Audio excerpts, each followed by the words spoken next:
Sabe aquela linha bem fininha que separa uma crítica que ajuda de uma que, na verdade, manipula? Pois é exatamente sobre isso que vamos conversar, mergulhando numa fábula moderna e muito poderosa, a resposta de Paulo ao espelho da hipocrisia, uma história que fala sobre verdade, ego e, claro, a eterna luta contra a hipocrisia. E a história já começa com uma pergunta que vai direto ao ponto. Em que momento uma crítica, que vem com aquela roupagem de ajuda, na verdade se torna uma arma? Esse é o conflito central que a gente vai desvendar aqui. O nosso cenário é uma tenda lá no Vale de Éfeso, mas olha, o confronto que acontece ali dentro poderia ser em qualquer lugar, em qualquer tempo. De um lado, temos o espelho, do outro, a pena, dois símbolos frente a frente. E aqui ficam bem claros os dois lados dessa disputa. Primeiro, o escritor, com sua pena descrita como afiada como a consciência. Ele representa essa busca pela verdade, pela autenticidade.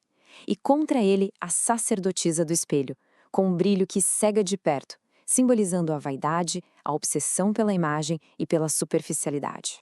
A primeira a falar, a atacar, é a sacerdotisa. E a acusação dela vem em duas partes. Ela diz que o trabalho do escritor não só é inútil, como também vai contra os princípios da fé. A crítica dela vem toda embrulhada numa suposta preocupação religiosa, né? Biblicamente falando, tu não estás ajudando. Parece um cuidado com a alma das pessoas, mas a gente vai ver que a intenção real não demora a aparecer. E é aqui que a máscara cai de vez. O problema, na verdade, nunca foi a fé, era a falta de popularidade. A preocupação da sacerdotisa não era com a verdade, mas com números. A frase dela entrega tudo. Você tem potencial para 1 milhão de seguidores. Fica óbvio que a moeda de troca aqui é outra. Não se trata da verdade, e sim da influência. E poxa, esse é um dilema super atual, não é? Essa busca por seguidores, por engajamento, que muitas vezes acaba sacrificando a autenticidade e o conteúdo de verdade. Mas bem na hora que a sacerdotisa termina de fazer a sua oferta, digamos assim, uma chegada totalmente inesperada muda o rumo da conversa. O jogo está prestes a virar. A atmosfera da cena muda completamente. A fábula descreve assim: a tenda tremeu, o vento mudou. É um sinal claro de que uma autoridade muito maior chegou para colocar ordem na casa. E o viajante era ninguém menos que o apóstolo Paulo. Ele já chega com uma citação direta de Gálatas que vira a mesa com uma pergunta fundamental. O serviço é para agradar aos homens ou para servir a um propósito maior? O que vem a seguir é uma verdadeira aula. Paulo, com toda a sua sabedoria, simplesmente desconstrói a crítica da sacerdotisa, ensinando a diferenciar o que é sabedoria genuína do que são ataques movidos pelo puro ego. Paulo nomeia exatamente o que a sacerdotisa fez. Ele chama de correção do ego. É quando as escrituras ou qualquer autoridade são usadas não para iluminar, mas para calar, para silenciar a verdade. E ele ainda conecta isso com Salmos falando sobre lábios bajuladores e coração fingido. Então, Paulo basicamente desenha um mapa para a gente conseguir identificar esse tipo de manipulação. Ele resume a tática da sacerdotisa em 3 passos bem claros.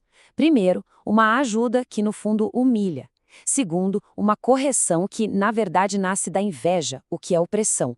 E por fim, o elogio que vem depois da crítica, que é a isca final da armadilha. Por fim, Paulo se vira para o escritor e dá uma ordem que é, ao mesmo tempo, uma validação imensa. Servos da verdade não prestam contas à vaidade alheia, escreve. É um chamado poderoso à integridade, à coragem de ser quem se é. E com essa palavra final de Paulo, o conflito da história se resolve. A Escritura dá a resposta definitiva e a fábula nos entrega sua grande lição.